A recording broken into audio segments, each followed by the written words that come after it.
ओम नमः शिवाय। लकड़हारा और राजकुमारी के विवाह की कहानी।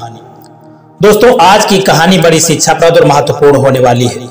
मेरा आपसे निवेदन है कि इस कहानी को पूरा सुनना और वीडियो के अंत तक हमारे साथ में बने रहना। दोस्तों, कैसे एक साधारण से लकड़हारे का विवाह राजकुमारी के साथ हुआ। दोस्तों, कहानी बड़ी ही रोचक है और सुनने में बड़ा आनंद आने वाला है।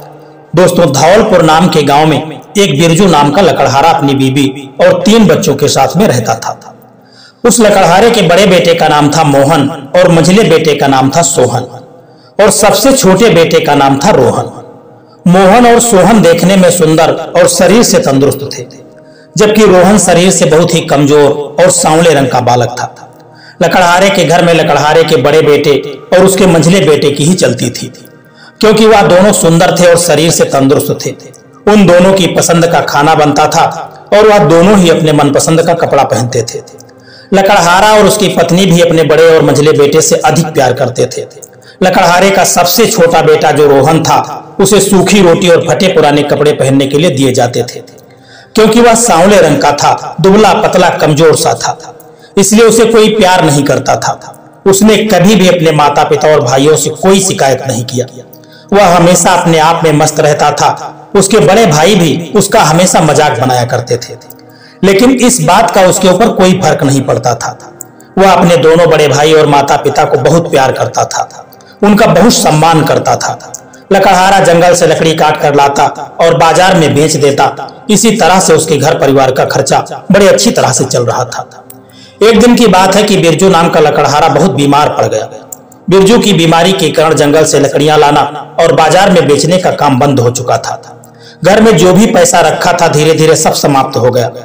एक दिन लकड़हारे की पत्नी ने अपने सबसे बड़े बेटे मोहन को बुलाया और कहा कि बेटा, तुम्हारे पिता की तबीयत खराब होने के कारण घर का खर्चा भी ठीक से नहीं चल पाता है, इसलिए अब तुम्हें जंगल में जाकर लकड़ियां काट करके बाजार में बेचना होगा, जिससे घर का खर्चा चलता रहे और तुम्हारे पिता का इलाज भी होता रहे। माँ ने अपने बेटे से कहा कि मुझे पूरा विश्वास है कि इस मुसीबत की घड़ी में तुम अपने परिवार का साथ दोगे।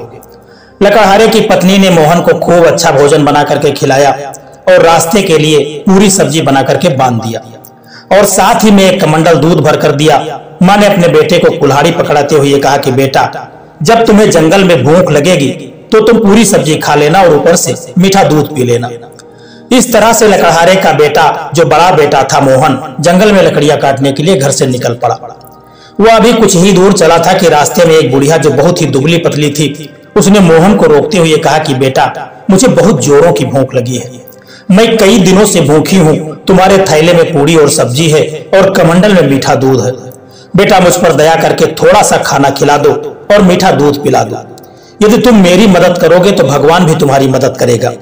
बुढ़िया के मुंह से इस तरह की बात सुनते ही बड़ी बड़ी आंखें बनाते हुए मोहन बुढ़िया से कहने लगा कि बुढ़िया, तुम तो बहुत चालाक हो। मैं अपना भोजन तुमको खिला दूंगा तो मैं क्या खाऊंगा। चल हट जा हमारे रास्ते से और जाने दे मुझको। तू मरती है तो मर जा, मुझसे क्या लेना देना। मोहन की बात सुनकर बुढ़िया को बड़ा दुख हुआ। मोहन वहां से सीधा जंगल में पहुंचा, दूध का कमंडल और भोजन का थैला उठाकर जमीन पर रख दिया और एक सूखे पेड़ की तलाश कर उसे काटने लगा। अभी उसने 2-4 कुल्हाड़ी ही चलाई थी, तभी झटके से कुल्हाड़ी उछल करके उसके हाथ पर लग गई। मोहन के हाथ से खून की धारा बहने लगी। दर्द के मारे वह चिल्लाने लगा, लेकिन उस जंगल में कोई उसकी मदद करने वाला नहीं था। किसी तरह से वह अपने घर को वापस लौट आया। माँ बेटे को देखते ही कहने लगी कि हाय मेरे बेटे को क्या हो गया। उसने मोहन की मरहम पट्टी किया और अपने दूसरे बेटे सोहन को बुलाकर कहा, बेटा, पिताजी तुम्हारे बीमार हैं और तुम्हारा बड़ा भाई जख्मी हालत में पड़ा हुआ है। अब ऐसे में जंगल से लकड़ियां तुम्हें लाना होगा। मुझे पूरा विश्वास है कि इस कठिन समय में तुम अपने परिवार का साथ दोगे। इस तरह से माँ ने अपने दूसरे बेटे सोहन को अच्छा अच्छा भोजन बना करके खिलाया और फिर जंगल में खाने के लिए उसके थैले में पूरी सब्जी बांध दिया और साथ ही में कमंडल में मीठा दूध भर दिया। लकड़हारे की पत्नी ने सोहन के माथे पर हाथ फेरते हुए कहा कि बेटा, जल्दी से जंगल से लकड़ियां काट करके उन्हें बाजार में बेच करके आना। सोहन ने अपने कंधे पर कुल्हाड़ी रखी, हाथ में खाने का थैला लिया और निकल पड़ा जंगल में लकड़ियां काटने के लिए। अभी वह जंगल के किनारे ही पहुंचा था कि तभी वही बुढ़िया उसको भी मिल गई। उस बुढ़िया ने सोहन को देखते ही कहा कि बेटा, मैं कई दिनों से भूखी हूँ, भूख के मारे मेरे प्राण जा रहे हैं। तुम दया करके अपने थैले से मुझे थोड़ा सा खाना खिला दो और तुम्हारे कमंडल में जो मीठा दूध है उसमें से थोड़ा सा पिला दो। बेटा, भूख और प्यास के कारण मेरा प्राण जा रहा है और भूखे प्यासे को खाना खिलाना और पानी पिलाना यह तो बहुत धर्म का काम होता है। यदि तुम मुझ गरीब बुढ़िया पर रहम करोगे तो भगवान तुम्हारी मदद करेगा। बुढ़िया की बात सुनते ही सोहन ने झिड़कते हुए कहा कि चल हट जा हमारे रास्ते से। भूख प्यास से मरती है तो इसी समय मर जा। कौन सी तू हमारी रिश्तेदार और सगी लगती है जो मैं तुम्हें खाना खिलाऊं और दूध पिलाऊं? तुम जैसे नाटक करने वाले लोगों को हराम में मांगते हुए मैंने कई लोगों को देखा है। इस तरह से अभद्र बातों का प्रयोग करते हुए सोहन वहां से आगे निकल जाता है। बीच जंगल में पहुंचकर एक सूखे पेड़ को देख करके सोहन अपना खाना और कमंडल जमीन पर रख करके उस सूखे पेड़ पर कुल्हाड़ी चलाने लगता है। अभी उसने 8-10 कुल्हाड़ी ही चलाई थी कि तभी एक कुल्हाड़ी उछलकर उसके पैरों में जा लगी। उसके पैर से खून बहने लगा। दर्द के मारे वह चिल्लाने लगा, लेकिन उस जंगल में उसकी मदद करने वाला कोई भी आदमी मौजूद नहीं था। सोहन किसी तरह से अपने आप को संभालते हुए घर पहुंचा। लकड़हारा और उसकी पत्नी ने अपने बेटे को देखकर कहा कि हाय, यह क्या हो गया? लकड़हारा कहने लगा कि किस्मत ने कैसा जाल फैलाया है। एक ही समय में मेरे दोनों बेटे और मैं खुद बिस्तर पर पहुंच गया। अब घर का खर्चा कैसे चलेगा? किसी तरह से रात बीती तो जो लकड़हारे का सबसे छोटा बेटा रोहन था वह अपने माता पिता के पास पहुंचा और कहने लगा कि पिताजी, मैं भी आपका बेटा हूं। इस समय मेरे दोनों भाई जख्मी हालत में हैं और आप बीमार हैं। अब ऐसी स्थिति में आप तीनों से घर का काम नहीं हो पाएगा। यदि आप मुझे इजाजत दें तो मैं जंगल से लकड़ियां काटकर बाजार में बेच आऊं।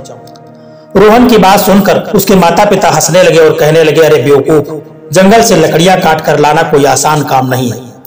अपने माता पिता के मुख से ऐसी बात सुनकर रोहन कहने लगा कि पिताजी, मैं शरीर से भले ही कमजोर हूं लेकिन मुझ में हिम्मत है और मैंने अपने बुजुर्गों से सुना है कि जो हिम्मत करके आगे बढ़ता है भगवान उसकी मदद स्वयं करते हैं। लकड़हारा और उसकी पत्नी कहने लगी कि बेटा, तुम तो बेवकूफी भरी बातें कर रहे हो। तुम्हारे शरीर में तो इतना जोर भी नहीं है कि तुम कुल्हाड़ी ठीक से चला सको और दिमाग में इतनी अकल नहीं है कि तुम बाजार में जाकर लकड़ियां बेच सको। लकड़हारा और उसकी पत्नी ने उसे बहुत समझाया, लेकिन वह अपनी जिद पर अड़ा रहा कि मैं जंगल जाकर लकड़ियां लाऊंगा और उन्हें बाजार में बेचूंगा। उसकी जिद देख करके रोहन के माता पिता ने कहा कि ठीक है, जा तू भी जंगल जाकर अपनी किस्मत को आजमा कर देख ले और अपने शौक पूरे कर ले।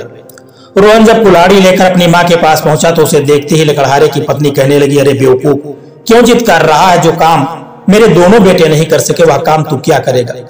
लकड़हारे की पत्नी ने एक सूखी रोटी और कमंडल में थोड़ा सा पानी देते हुए कहा कि जब तुझे भूख लगे तो इस सूखी रोटी को खाकर पानी पी लेना। इससे ज्यादा तुझे कुछ भी नहीं चाहिए, तेरा पेट इसी में भर जाएगा। माँ ने जहाँ अपने दोनों बड़े बेटे मोहन और सोहन के लिए पूरी सब्जी और मीठा दूध देकर जंगल भेजा था, वही रोहन को एक सूखी रोटी और पानी देकर जंगल भेज दिया। रोहन बहुत खुश था। वह एक हाथ में सूखी रोटी और पानी लिए हुए था और दूसरे हाथ से कंधे पर रखी हुई कुल्हाड़ी को पकड़े चला जा रहा था। उसे कोई चिंता नहीं थी, बस उसके मन में एक ही धुन थी कि उसे लकड़ी काट कर लाना है। अभी रोहन जंगल के किनारे ही पहुंचा था कि तभी उसे वही बुढ़िया फिर मिल गई जो उसके दोनों बड़े भाइयों को मिली थी। उस बुढ़िया ने रोहन को देखते ही कहा कि बेटा, मैं कई दिनों से भूखी हूं और प्यासी हूं। भूख और प्यास के कारण मेरे प्राण जा रहे हैं। यदि तुम मुझे अपने थैले से थोड़ा सा भोजन करा देते तो और पानी पिला देते तो मेरे प्राण बच जाते। उस बुढ़िया के मुख से इस तरह की बात सुनते ही रोहन कहने लगा कि माताजी, आप तो मुझे बहुत कमजोर और भूखी प्यासी दिखाई देती हैं, लेकिन क्या करूं, मेरे पास कोई अच्छा खाना नहीं है। मेरे पास तो केवल सूखी रोटी है। यदि आप इसे खाना चाहो तो बड़ी शौक से खा सकती हो। इतना कह करके जैसे ही रोहन अपने थैले को खोलने लगा तो उसके आश्चर्य का ठिकाना नहीं रहा। उसने देखा कि उसके थैले में सूखी रोटी की जगह पर पूरी पकवान और मिठाइयां भरी पड़ी हैं। रोहन ने जब अपने कमंडल को खोल करके देखा तो उसमें मीठा दूध है।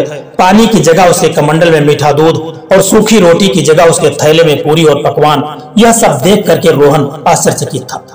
वह कहने लगा, कहीं मैं कोई सपना तो नहीं देख रहा हूं, यह सब कैसे हो गया? रोहन की बात सुनकर वह बुढ़िया कहने लगी, बेटा, यह सपना नहीं हकीकत है। तुमने मुझ गरीब लाचार बुढ़िया पर दया दिखाई, यह उसी का फल भगवान ने दिया है। तुम्हारी सूखी रोटी पूरी और पकवान बन गए और कमंडल में रखा पानी मीठा दूध बन गया। यह सब उसी की दया का परिणाम है। जो लोग दूसरों का भला करते हैं भगवान उनका भला जरूर करते हैं। रोहन उस बुढ़िया को खाना खिला करके जब जंगल की ओर जाने लगा तो बुढ़िया कहने लगी कि बेटा, मैं बहुत भूखी थी और तुमने मुझे खाना खिलाया, मैं उस नेकी का तुम्हें बदला देना चाहती हूँ। आओ मेरे साथ। इतना कहकर बुढ़िया रोहन को साथ में लेकर के चलने लगी। एक पेड़ के पास पहुंचकर बुढ़िया ने कहा कि बेटा, जब मैं चली जाऊं तब तुम इस पेड़ को काट देना, तो तुम्हें एक ऐसी चीज मिलेगी जो तुमने इससे पहले कभी नहीं देखी है। वह चीज तुम्हारे बहुत काम आएगी और हो सकता है कि इस चीज के कारण तुम्हारी किस्मत बदल जाए। इतना कहकर वह बुढ़िया वहां से चली गई। रोहन बहुत खुश था। जब वह बुढ़िया रोहन की नजरों से ओझल हो गई तो उसने कुल्हाड़ी की दोनों हाथों से पकड़ा और उस पेड़ पर जोर जोर से वार करने लगा।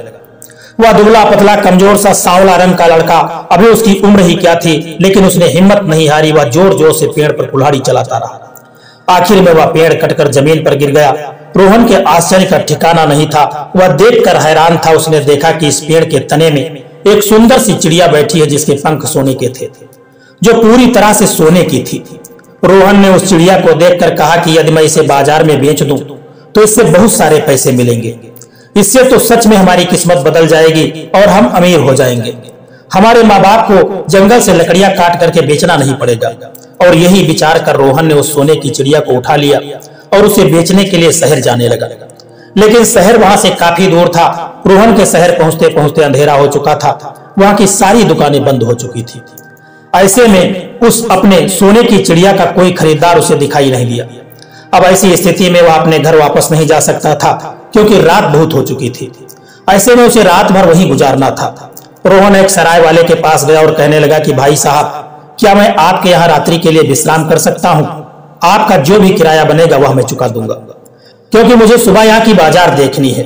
रोहन की बात सुनकर के सराय वाले ने कहा कि यह सराय मैंने इसीलिए बनवा रखी है कि तुम जैसे मुसाफिर आए और यहाँ पर विश्राम करें। तुम आराम से यहाँ पर रात गुजार सकते हो। उस सराय वाले ने जब रोहन के हाथ में एक अद्भुत चिड़िया देखी तो कहने लगा, अरे यह सोने की चिड़िया तुम्हारे पास कहां से आई? इसके तो सारे पंख सोने के हैं। कितनी सुंदर चिड़िया है। ऐसी अद्भुत चिड़िया मैंने अपने जीवन में कभी नहीं देखी। मैं अपनी बेटियों को बुला करके लाता हूँ और इस अद्भुत चिड़िया को दिखाता हूँ। मेरी तीनों बेटियां इस सोने की चिड़िया को देख करके बहुत प्रसन्न हो जाएंगी। वह सराय वाला तुरंत ही अपनी तीनों बेटियों को बुला करके लाया और कहने लगा कि देखो यह सोने की चिड़िया कितनी सुंदर है। बड़ी बेटी ने कहा कि यह चिड़िया कितनी सुंदर है। मंझली बेटी ने कहा कि इसके पंख तो सोने के हैं। और सबसे छोटी बेटी ने कहा रोहन से कि तुम बड़े किस्मत वाले हो जो ऐसी अद्भुत चिड़िया तुम्हारे पास है, जो पूरी तरह से सोने की है। रोहन जिसके घर में ठहरा हुआ था, उसकी तीनों बेटियां उस सोने की चिड़िया को देख करके बहुत खुश थी। रोहन ने सराय वाले के कहने पर उस सोने की चिड़िया को दूसरे कमरे में रखा और खुद दूसरे कमरे में जाकर के लेट गया। रोहन काफी थक चुका था, इसलिए उसे लेटते ही नींद आ गई और वह गहरी नींद में सो गया। उधर वह सराय वाले की जो सबसे बड़ी बेटी थी, उसके मन में उस सोने की चिड़िया को देख करके लालच पैदा हो गया। वह सोचने लगी कि यदि मैं उसके एक पंख को नोच लूं तो इससे उस पर कोई फर्क भी नहीं पड़ेगा। यही सोच करके सराय वाले की सबसे बड़ी बेटी उस सोने की चिड़िया वाले कमरे में पहुंच जाती है। जैसे ही वह चिड़िया के पंख नोचने के लिए अपने हाथ को आगे बढ़ाती है, उसके हाथ इस चिड़िया से चिपक जाते हैं। वह बहुत प्रयत्न करती है लेकिन अपने हाथ उससे नहीं छुड़ा पाती और जोर जोर से अपनी छोटी बहन को बुलाने लगती है। बड़ी बहन की आवाज सुन करके मंझली वाली बहन आती है। उसने आते ही कहा कि अरे दीदी, यह क्या हो गया? बड़ी बहन ने कहा कि तुम देखती नहीं कि मेरे हाथ इस चिड़िया से चिपके हैं, जल्दी से मेरे हाथ इस चिड़िया से छुड़ाओ। जैसे ही वह हाथ छुड़ाने के लिए उस चिड़िया को हाथ लगाती है, वैसे ही उसके हाथ भी उससे चिपक जाते हैं। अब क्या उन दोनों बहनों के हाथ उस सोने की चिड़िया से चिपक जाते हैं और वह दोनों अपनी छोटी बहन को आवाज देने लगती हैं। उन दोनों की आवाज सुनकर उसकी छोटी वाली जो बहन थी वह आती है और वह भी जैसे अपनी दोनों बहनों को हाथ छुड़ाने के लिए आगे हाथ बढ़ाती है, उसके भी हाथ उस सोने की चिड़िया से चिपक जाते हैं। रात भर उन तीनों बहनों के हाथ उस सोने की चिड़िया से चिपके रहे और वह रात भर रोती रही। सुबह होते ही रोहन जैसे ही चिड़िया के पास पहुंचा, वहां का नजारा देख करके वह दंग रह गया। रोहन विचार करने लगा कि जरूर इन तीनों ने इस सोने की चिड़िया को चुराने का प्रयास किया होगा, इसीलिए इन तीनों के हाथ इससे चिपक गए हैं। तभी वह सराय वाला भी वहीं आ गया और कहने लगा, अरे दुष्ट लकड़हारा, तुमने यह क्या कर दिया? तुम देखते नहीं कि मेरी तीनों बेटियों के हाथ तुम्हारी सोने की चिड़िया से चिपक गए हैं। रोहन कहने लगा कि इसमें मैंने कुछ नहीं किया है, जो भी किया है वह तुम्हारी तीनों बेटियों ने मिलकर किया है। जरूर इन्होंने इस सोने की चिड़िया को चुराने का प्रयास किया होगा, इसीलिए इन्हें इनकी करनी का फल मिला है। इसमें मेरी कोई गलती नहीं है, मुझे तो अपनी चिड़िया लेकर के जाना है।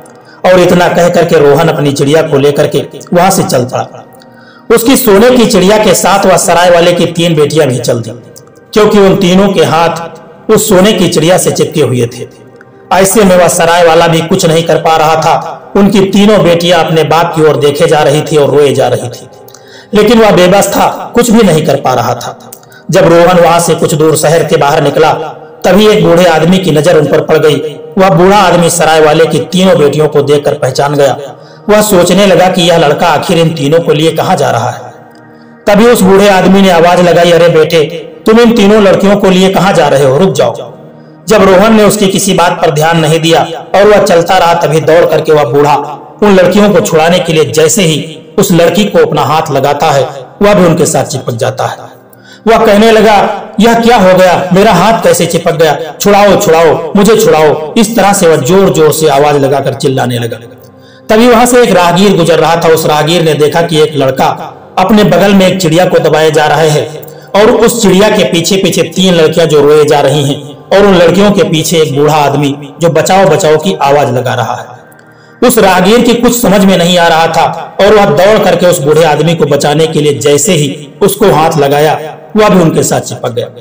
डर के मारे वह राहगीर ही चिल्लाने लगा, बचाओ बचाओ, मेरे हाथ चिपक गए हैं। वहीं पर रास्ते में दो किसान अपने खेतों में काम कर रहे थे। उस राहगीर की आवाज सुनकर वह भी उसे बचाने के लिए दौड़ पड़े और जैसे ही उन दोनों किसानों ने राहगीर को पकड़कर पीछे खींचना चाहा, वैसे उन दोनों के हाथ भी उस राहगीर से चिपक गए।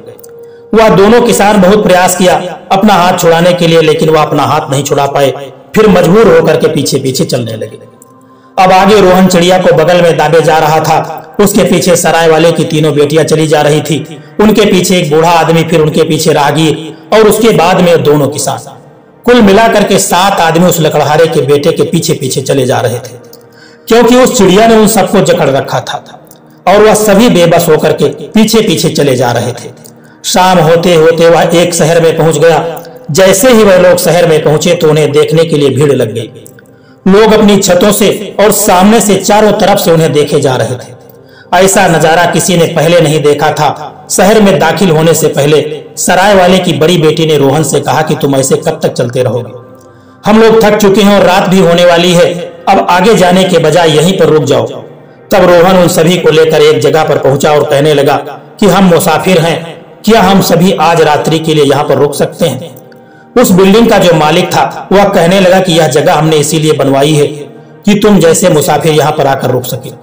तुम्हें यहाँ भोजन और बिस्तर सब कुछ मिलेगा, तुम आराम से ही रात गुजार सकते हो। रोहन उन सभी लोगों को लेकर उस बिल्डिंग के अंदर चला गया और वह सभी आगे पीछे करके वहीं पर बैठ गए। उन सभी को देखकर उस बिल्डिंग का जो मालिक था वह कहने लगा कि तुम्हारा यह काफिला तो बड़ा अनोखा है, ऐसा लगता है कि तुम यहाँ अपनी किस्मत आजमाने और राजकुमारी को हंसाने के लिए यहाँ पर आए हो। उसकी बात सुनकर रोहन कहने लगा कि राजकुमारी को हंसाने, इसका क्या मतलब है, मैं कुछ समझा नहीं, मुझे साफ साफ बताओ। रोहन की बात सुनकर जो बिल्डिंग का मालिक था वह कहने लगा कि हमारे राजा की जो बेटी है वह हमेशा उदास और गुमसुम से रहती है, उसके चेहरे पर आज तक किसी ने मुस्कान नहीं देखी है। राजवैद्य ने कहा है राजा से कि यदि ऐसी ही स्थिति रही तो राजकुमारी बीमार पड़ सकती है और धीरे धीरे उसकी जान भी जा सकती है। इसीलिए राजा ने यह घोषणा करवा दी की है कि जो भी व्यक्ति राजकुमारी को हंसा देगा उसके साथ राजकुमारी का विवाह कर दिया जाएगा। जब से राजा ने यह घोषणा करवाई है तब से कई लोग अपनी किस्मत आजमाने के लिए आ चुके हैं, लेकिन कोई आज तक व्यक्ति सफल नहीं हो सका है जो राजकुमारी को हंसा सके। रोहन उस बिल्डिंग के मालिक की बात सुनकर के रात भर बेचैन रहा। वह सोचता रहा कि मेरे साथ तो अनोखा काफिला है, हो सकता है इसे देखकर राजकुमारी हंस पड़े और मेरा राजकुमारी के साथ विवाह हो जाए और मेरी किस्मत ही बदल जाए। यही विचार कर वह रात भर करवटें बदलता रहा और सुबह होते ही उसने अपनी सोने की चिड़िया को बगल में दबाया और उस काफिलों को साथ में लेकर के राजमहल की ओर चल पड़ा। अब 7 आदमी सोने की चिड़िया से चिपके रोहन के पीछे पीछे चले जा रहे थे। जैसे ही रोहन राजमहल के मुख्य दरवाजे पर पहुंचा, पहरेदार ने देखते ही कहा कि वाह भाई, तुम्हारा यह काफिला तो बहुत ही अद्भुत है, इसे देखकर लोग लोटपोट हो जाएंगे और मैं जान गया हूं कि तुम यहाँ पर क्यों आए हो। तुम्हारे काफिले को देखते ही लोग हंस हंस कर लौटने लगेंगे। मैं अभी तुम्हें राजा के पास ले चलता हूं। पहरेदार ने पहुंचकर राजा को सारी बात बताई। राजा ने तुरंत ही रोहन को दरबार में पेश करने का हुक्म दे दिया।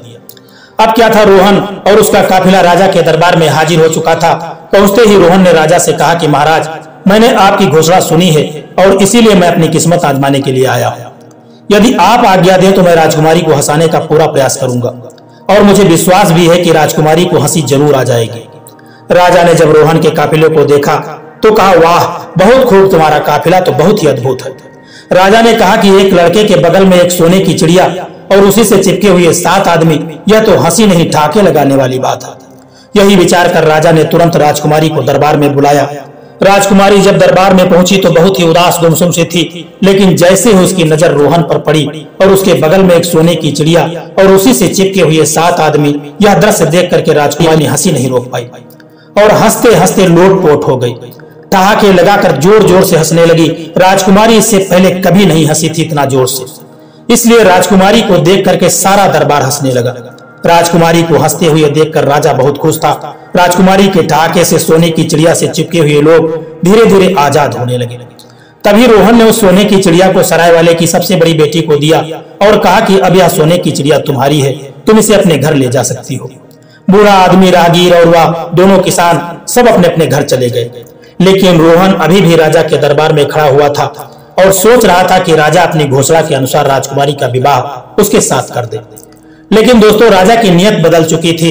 राजा सोच रहा था कि इसने राजकुमारी को हंसाया हुआ तो ठीक है, लेकिन एक मामूली से लड़के के साथ राजकुमारी का विवाह कैसे कर दूं?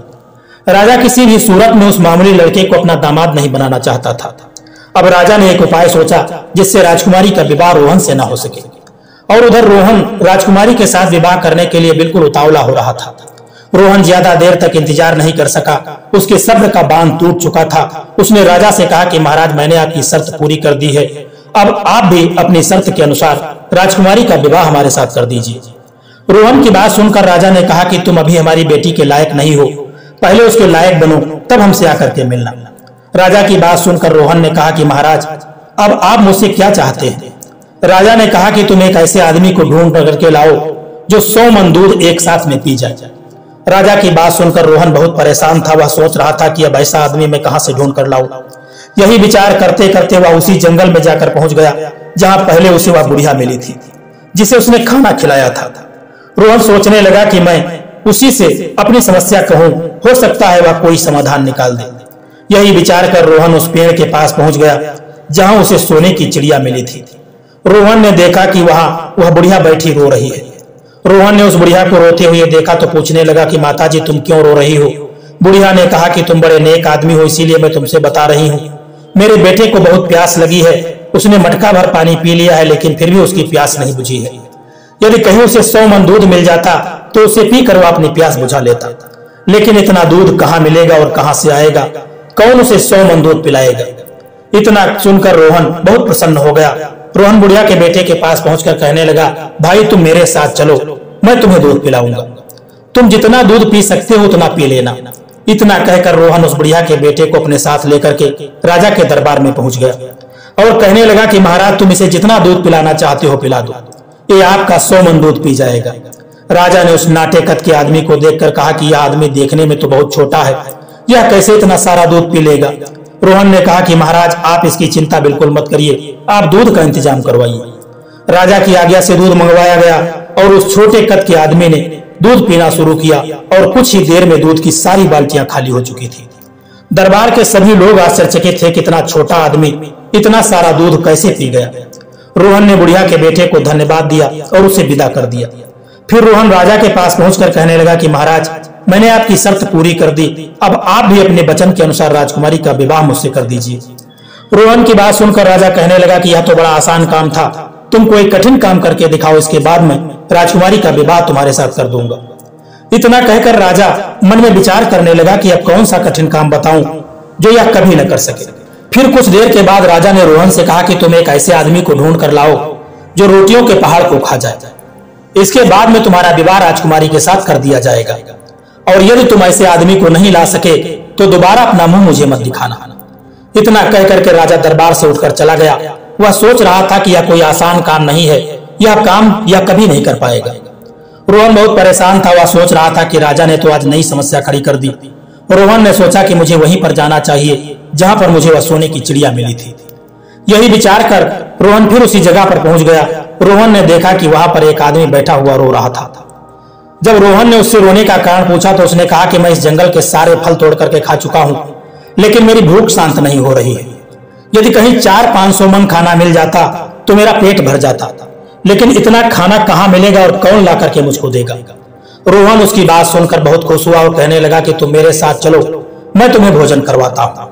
रोहन उस भूखे आदमी को लेकर के राजा के दरबार में पहुंच गया और कहा कि महाराज, आप रोटियां बनवाइए, यह आदमी बहुत भूखा है, यह रोटियों के पहाड़ को भी खा सकता है। राजा ने राज दरबार के सारे आटे की रोटियां बनवाई, रोटियों का पहाड़ लगा दिया। वह भूखा आदमी इतनी सारी रोटी देख करके खुशी से नाचने लगा। फिर उसने रोटियां खाना शुरू किया और धीरे धीरे एक एक करके उसने सारी रोटियां समाप्त कर दी। दरबार में बैठे हुए सारे लोग आश्चर्यचकित थे। राजा और राजा के दरबार के सभी लोग, राजकुमारी भी हैरान थी, कितना छोटा आदमी इतनी सारी रोटियां कैसे खा सकता है। उस भूखे आदमी ने कहा कि यदि रोटियां और हो तो लेकर के आओ, अभी थोड़ी सी भूख मुझे और बाकी है। रोहन उस आदमी के पास पहुंचा और धन्यवाद देते हुए कहा कि आज मैं तुम्हारी वजह से राजा की शर्त को पूरी कर पाया हूं। इसके बाद रोहन राजा के पास पहुंचा और कहा कि महाराज, मैंने आपकी यह तीसरी शर्त भी पूरी कर दी है, अब आप अपने वादे के मुताबिक राजकुमारी का विवाह हमारे साथ कर दीजिए। रोहन की बात सुनकर राजा ने कहा, लगता है तुम बहुत जल्दी में हो, अभी तुम्हें एक काम और करना है। तुम मुझे ऐसा जहाज ला करके दो जो हवा, पानी और जमीन तीनों पर चलता हो। यदि तुम ऐसा जहाज ला करके मुझको दोगे तो मैं समझ जाऊंगा कि तुम राजकुमारी के लायक हो। जब तक तुम्हें ऐसा जहाज न मिले तब तक दोबारा लौटकर हमारे पास मत आना। राजा की बात सुनकर रोहन वहां से चला गया। राजकुमारी यह सब बातें सुन रही थी। रोहन के चले जाने पर राजकुमारी ने राजा से कहा कि पिताजी, यदि किसी के साथ वादा करो तो उसे निभाना चाहिए। आपने उस आदमी के साथ बहुत गलत किया है। राजकुमारी की बात सुनकर राजा कहने लगा कि तुम इस मामले में बिल्कुल चुप रहो, मैं तुम्हारा विवाह उसकी साथ करूंगा जो तुम्हारे लायक होगा। मैं इस साधारण आदमी को अपना दामाद नहीं बना सकता। राजकुमारी अपने पिता की बात सुनकर अपने कक्ष में वापस चली गई। उधर रोहन बहुत परेशान था, उसे समझ में नहीं आ रहा था कि अब वह क्या करे। राजा की अजीब शर्त वह कैसे पूरी करे। यही सोचते सोचते रोहन उसी जंगल में जाकर पहुंच गया जहां कभी उसने बुढ़िया को खाना खिलाया था। रोहन को उदास देखकर वह बुढ़िया पूछने लगी, बेटा क्या बात है, आज तुम बहुत उदास दिखाई दे रहे हो। रोहन ने सारी बात उस बुढ़िया को बता दी कि उसके साथ क्या क्या हुआ। सोने की चिड़िया का मिलना, राजकुमारी का हंसना, आज सारी बात रोहन ने कहा कि माताजी, अब राजा ने कहा है कि तुम ऐसा जहाज लेकर के आओ जो पानी, जमीन और आसमान तीनों पर चलता हो। अब ऐसा जहाज मैं कहां से लेकर के आऊं। रोहन की बात सुनकर बुढ़िया कहने लगी, बेटा मुझे तुम्हारी नेकी याद है जो तुमने मेरे साथ किया था। असल में रोटियों का खाना, दूध का पीना, यह सब कुछ मैंने किया था। अब मैं तुम्हें एक जैसा जहाज बना करके दूंगी जो हवा, पानी और जमीन तीनों पर चलता है। इतना कह करके वह बुढ़िया जहाज बनाने में जुट गई। कुछ दिनों के बाद जहाज बनकर तैयार हो गया। रोहन ने जब वह जहाज देखा तो बहुत प्रसन्न था। रोहन ने उस जहाज पर उस बुढ़िया को भी बैठाया और राजमहल की ओर चल दिया। राजमहल पहुंचकर जब रोहन उस जहाज से नीचे उतरा तो राजा के आश्चर्य का ठिकाना नहीं था। वह सोच रहा था कि कैसे नामुमकिन काम को यह मुमकिन कर रहा है। अब इसके योग्य यह मेरी बेटी के योग्य है, अब इससे योग्य और कोई दूसरा नहीं हो सकता। और रोहन को मात देना कोई आसान काम नहीं है। दोस्तों, इस तरह से विचार कर राजा ने राजकुमारी का विवाह रोहन के साथ कर दिया और कुछ दिनों के बाद रोहन उस राज्य का राजा बन गया और उसकी किस्मत बदल चुकी थी। और जब उसके माता पिता ने यह हाल सुना कि उसका जो सबसे बेवकूफ लड़का था, जिसे वह नाकारा समझ रहे थे, वह तो बड़ा बुद्धिमान निकला। दोस्तों, यह सब जो था वह रोहन की किस्मत बदल चुकी थी। यह उसकी नेकी का फल था, क्योंकि उसके दिल में दया थी। उसने एक भूखे की भोजन करवाया था और प्यासे को पानी पिलाया था। उसने नेक काम किया था, इसलिए भगवान ने उसकी मदद की, उसे एक साधारण लकड़हारा से राजा बना दिया। दोस्तों, यह कहानी आपको कैसी लगी है, एक प्यारा सा कमेंट करके जरूर बताना। और यदि वीडियो आपको अच्छा लगा है, पसंद आया है, तो इस वीडियो को लाइक, शेयर करना और चैनल को सब्सक्राइब करने की भी कृपा कर देना। जय श्री कृष्णा, राधे राधे।